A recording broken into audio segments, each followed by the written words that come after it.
प्रजापति ने भूत भावन भोलेनाथ के साथ कर दिया।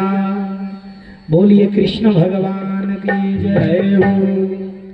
महाराज दक्ष प्रजापति महाराज, एक बार की बात है, अपने घर पर जब प्रजापतियों के राजा घोषित हो गए ना, दक्ष प्रजापति प्रजापतियों के राजा घोषित हुए और उसी उपलक्ष्य में इन्होंने अपने घर वाजपेयी यज्ञ का आयोजन करवाया था। महाराज जब वाजपेयी यज्ञ का आयोजन करवाया था, उस यज्ञ में सभी देवताओं को दक्ष प्रजापति ने बुलाया था। सभी देवता उस यज्ञ में आए हुए थे। संयोग से अभी दक्ष प्रजापति ये अपने महल में ही थे और सभी जितने देवता आए हुए थे, ये सब जो है आकर अपना कुर्सी सोफा जो भी लगा था, सब लोग अपना बैठे। और भोले बाबा महाराज, अब भोले बाबा या ब्रह्मा जी, ये लोग खाली नहीं बैठते थे, ये लोग जहां बैठे वहीं समाधि लगा लेते थे। अब शंकर जी बैठे अपना, अब प्रभु का ध्यान लगा लिए। अब ब्रह्मा जी अलग अपना जप पाठ चालू कर दिए। और महाराज जैसे ही महल से बाहर दक्ष प्रजापति आए ना, दक्ष प्रजापति जैसे महल से बाहर आए, सभी देवता खड़े हो गए और खड़े होकर के दक्ष प्रजापति का स्वागत किया, प्रणाम किया।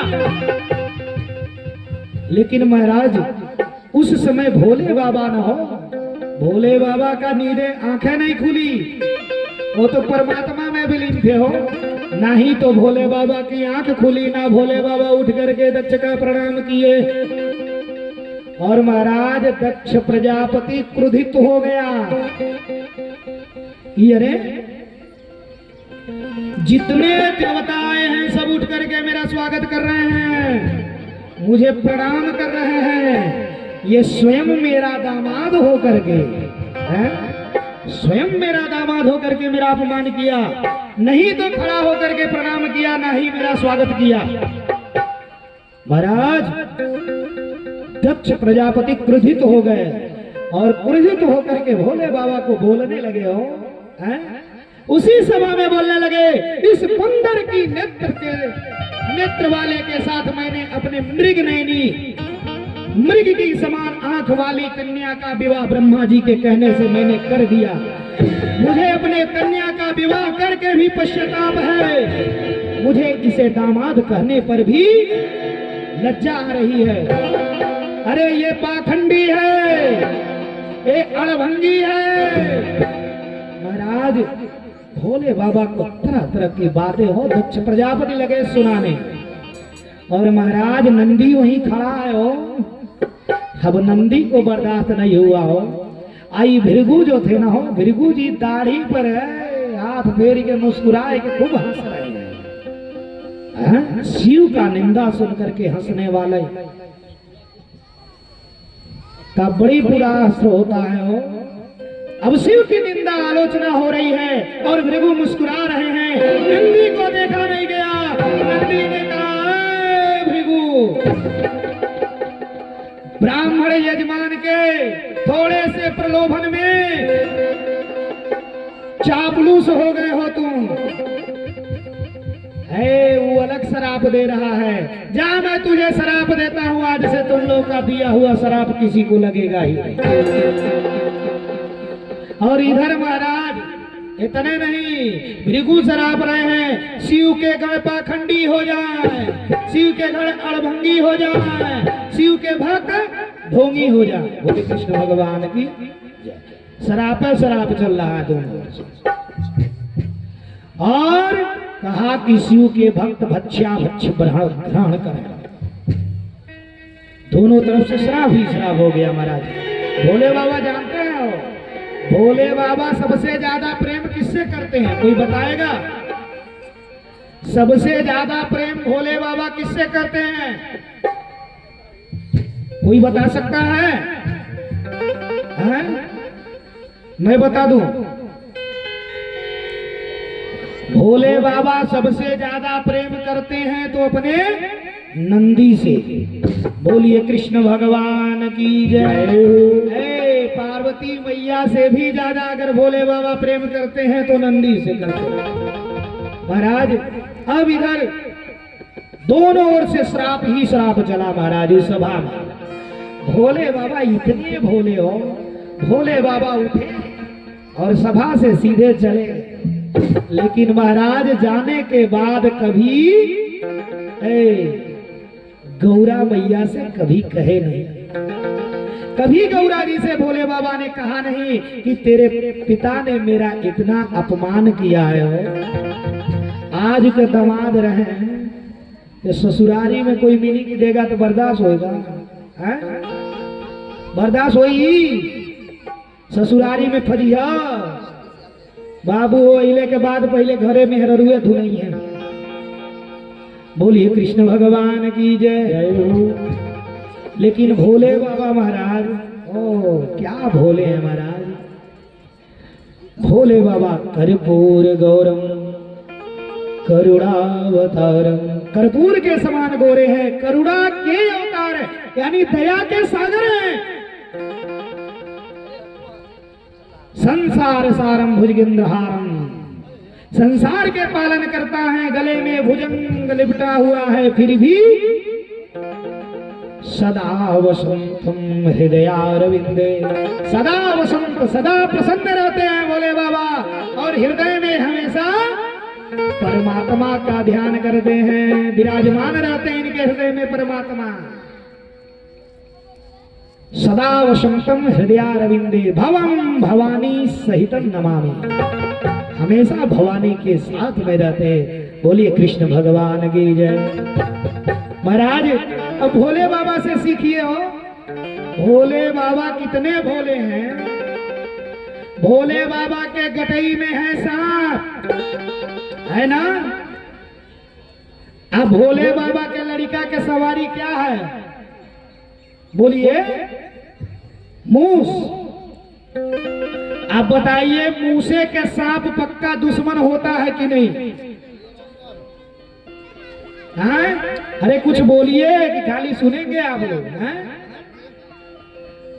मूसे के पक्का दुश्मन सांप होता है कि नहीं? जब मौका मिले तब घुट जाएगा। लेकिन सोचिए का भोले बाबा परेशान नहीं रहते हैं? का वो आपस में झपटते नहीं होंगे? लेकिन समझा कर लेकर चलते हो भोले बाबा, दुनिया को सीख देते हैं महाराज। भोले बाबा के सवारी है बैल, इनके पत्नी गौरा जी के सवारी है बाघ। अब बताइए बाघ एक को मिनट बैले के पावे तो छोड़ी, हाँ? काऊ झपटत नहीं होई, झपटत होई, लेकिन उके झेलत होई भोले बाबा। भोले बाबा झेलत होई है महाराज। भोले बाबा के बड़का लड़का के सवारी है मोर, इनके गटैया में बा सांप। अब बताई मोरे सांपे के पक्का दुश्मन मोर होला, सांपे के पावे तब मारी के धो दी। काऊ मोरवा दौड़त नहीं होई? जरूर दौड़त होई, लेकिन भोले बाबा कितना झेलत हुई है। एक दूसरे का एक दूसरा दुश्मन, किसी का किसी से पटने वाला नहीं, लेकिन फिर भी भोले बाबा इस सारा दुश्मन के एक रसरी में बांध के लेकर चलते हैं। बोलिए कृष्ण भगवान की जय। दुनिया को सीख देते हैं भोले बाबा। है दुनिया वालों सुनो, यही है दुनिया, यही है परिवार, यही है दुनिया। इसी तरह दुनिया में और परिवार में रहना चाहिए। परिवार में हर तरह के लोग होते हैं, इस समाज में हर तरह के लोग हैं। कोई सर्प की समान है तो कोई मूस के समान है, तो कोई बैल के समान, तो कोई बाघ के समान महाराज। लेकिन सबको लेकर जो चलता है वो सबसे महान होता है। इसीलिए महाराज भोले बाबा को सब देवों में महादेव कहा गया हो। सबको देव कहा गया, लेकिन भोले बाबा को देव नहीं महादेव कहा गया। महा माने बड़ा, देवता माने देवता, बड़ा देवता। बोलिए कृष्ण भगवान की जय। अब महाराज बोलिए कृष्ण भगवान की जय, राधा रानी की जय। महाराज अब यह प्रकार से भोले बाबा हो चुपचाप सुने अपना अपमान या सीधे चले आए, कभी गौरा मैया से कहे नहीं हो। एक दिन की बात है महाराज, आकाश मार्ग से इधर दक्ष प्रजापति ने पुनः बृहस्पति 100 नामक यज्ञ करवाने का आयोजन किया। और बृहस्पति 100 नामक यज्ञ जब करवाया, आयोजन हुआ, उस यज्ञ में सारे देवताओं को न्योता भिजवा दिया, सभी देवता को न्योता भिजवाए, लेकिन भोले बाबा को न्योता नहीं दिया गया हो। भोले बाबा को न्योता नहीं भेजा गया। भोले बाबा कैलाश पर बैठ करके भगवान का ध्यान किए हुए हैं, और उसी समय गौरा मैया वहीं पर टहल रही हैं। और तब तक देख क्या रही हैं हो, आकाश मार्ग से सारे देवता बढ़िया बढ़िया विमान में सुंदर सुंदर नया वस्त्र पहन करके सब जा रहे हैं एक दूसरे किधर, कनखड़ की तरफ, भोले बाबा के ससुराल दक्ष प्रजापति के यज्ञ में। लेकिन महाराज अब मैया गौरा पूछने लगी हो देवताओं से, कहा देवता लोग बताए कि तुम गौरा जी आपके मायके में यज्ञ हो रहा हो, हम लोग वहीं जा रहे हैं। अब महाराज गौरा मैया बड़ी व्याकुल हो गई हो कि मेरे मायके में यज्ञ हो रहा है और मुझे सूचना नहीं मिला, मुझे बुलावा नहीं आया। महाराज माताओं को अपने नैहर से बड़ा प्रेम होता है हो, जब ससुराल में किसी भी प्रकार की पीड़ा होती है तो माताएं अपने नैहर का ही धौंस दिखाती परिवार में माई बाप। और ऐसे समय में माँ गौरा के साथ इस तरह हुआ। मैया सोचने लगी, लेकिन फिर भी कहीं हो कुछ भी हो मायका तो है, बिना बुलाए जाने का निर्णय माँ ने कर लिया। और भोले बाबा के पास जाकर के मैया ने जाकर के भोले बाबा से कहा कि हे भोले बाबा, आपके ससुराल में आपके ससुर जी यज्ञ का आयोजन करवाए और सभी देवता वहां जा रहे हैं और हमें भी चलना चाहिए। भोले बाबा ने कहा देवी वहां जाने में भला नहीं है, वहां जाने में भलाई नहीं है। मैया ने कहा क्यों?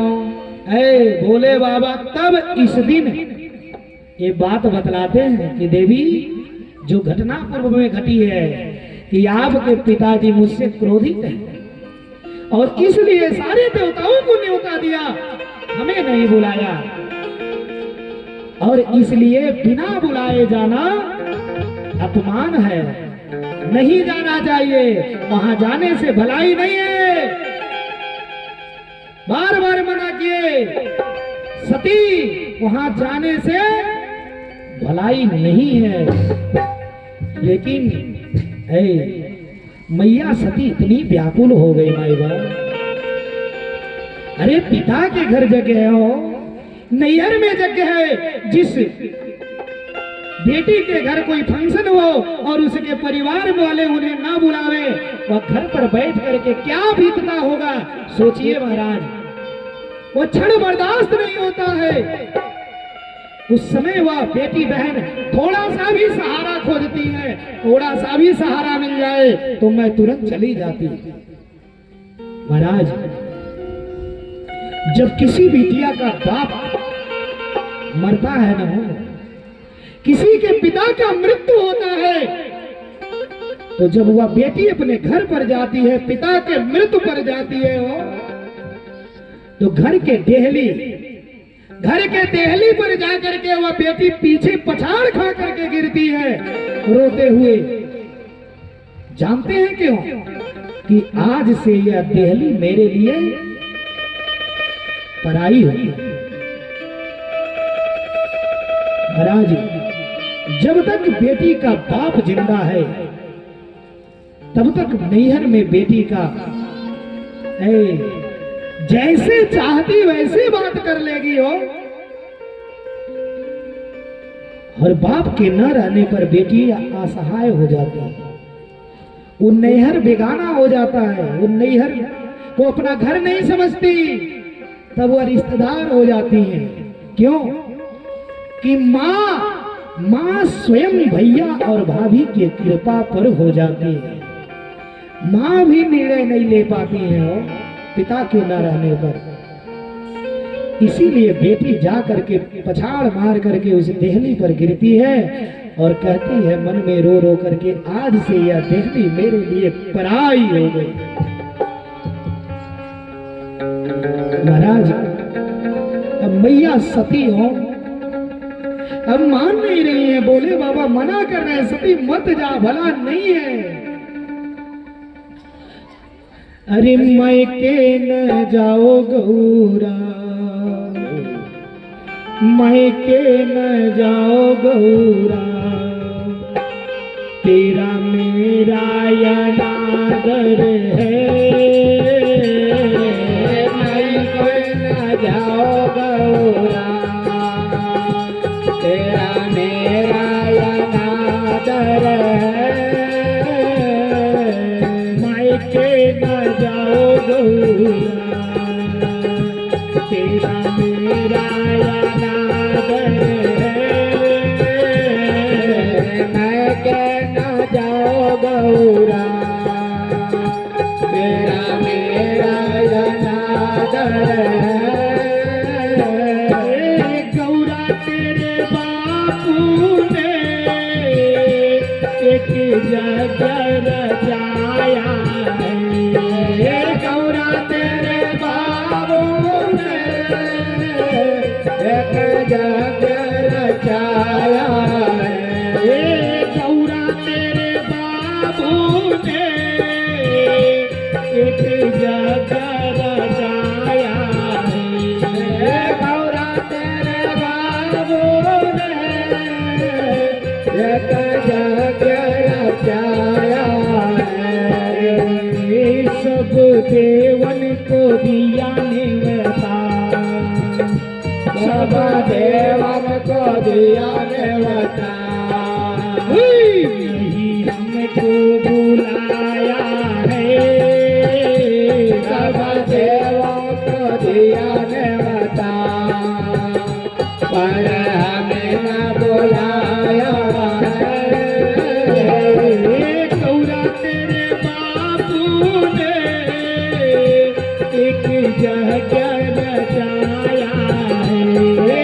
गौरा तेरे बाबू ने एक जगह रचाया है।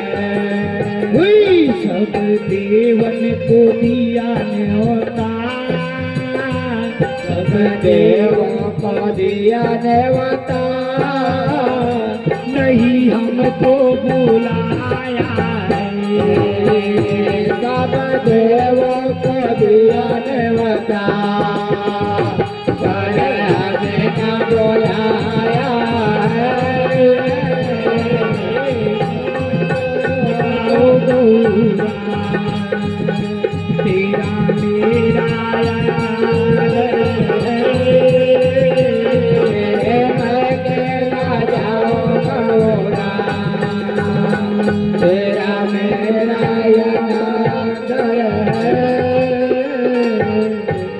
शंकर भगवान की जय हो, समय मैया की जय हो। महाराज भोले बाबा मना करने लगे। अरे कैल मना शिव ना मनली। महाराज शिव जी मना कर रहे हैं, गौरा मत जाओ, और वहां भलाई नहीं है सती। लेकिन महाराज मैया ने जिद पकड़ लिया। आज जब जिद पकड़ लिए हो तो भोले बाबा तुरंत बुलाए नंदी को, है बेटा नंदी आओ और लेकर जाओ मैया को साथ में। साथ में लेकर जाना या साथ में ले आना